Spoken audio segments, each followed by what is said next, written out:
ఇది ఒక male dominant society అని నేనంటే మీరు ఏకీభవిస్తారా, వ్యతిరేకిస్తారా? 100% I accept it. జర్నలిజం అంటే ఏంటక్క?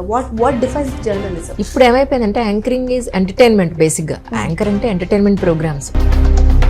ఒక కులానికో మతానికో జెండర్ ఈక్వాలిటీ, ఎక్కడ ఈక్వాలిటీ లేదు. 30 to 40% యంగ్స్టర్స్ పిల్లల్ని కనకూడదు అనుకుంటున్నారు. అమ్మాయికి అందాన్ని బేస్ చేసుకున్న ప్రొఫెషన్ ఉంటే చాలా ప్రాబ్లం. యాక్చువల్గా నేను మీలాగా తయారవుదాం అనుకున్నా ఇవాళ. కూర్చొని శారీ అలా కట్టుకొని కళ్ళజోడు పెట్టుకుని హెయిర్ అలా. ఎవరైనా ఏ ప్రోగ్రామ్ అయినా చేసేయచ్చు, చెయ్యాలి, తప్పదు.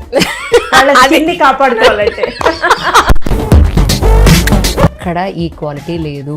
ఉంది అనుకుంటాం, ఉండాలి అనుకుంటాం, ఉంటోంది అనుకుంటాం, అంతే. ఈ అనుకోవడంలోనే బతికేస్తున్నాం. ఆడవాళ్ళమైన మనం పిల్లల్ని కనేస్తున్నాం, ఓహో పెంచేస్తున్నాం.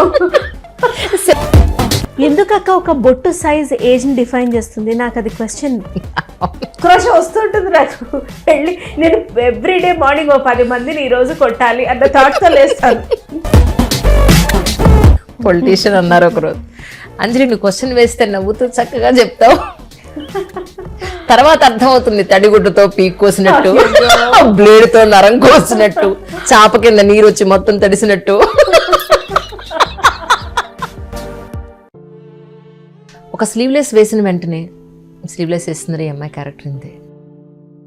భరణి గారు మాట అన్నారు, అమ్మాయిలు తలకొరువు పెట్టడం చూశాను అంజలి, అమ్మ ఉపనయనం చేయడం మొట్టమొదటిసారి చూస్తున్నాను. బ్రహ్మోపదేశాన్ని ఒక్కదాన్ని కూర్చొని చేశాను.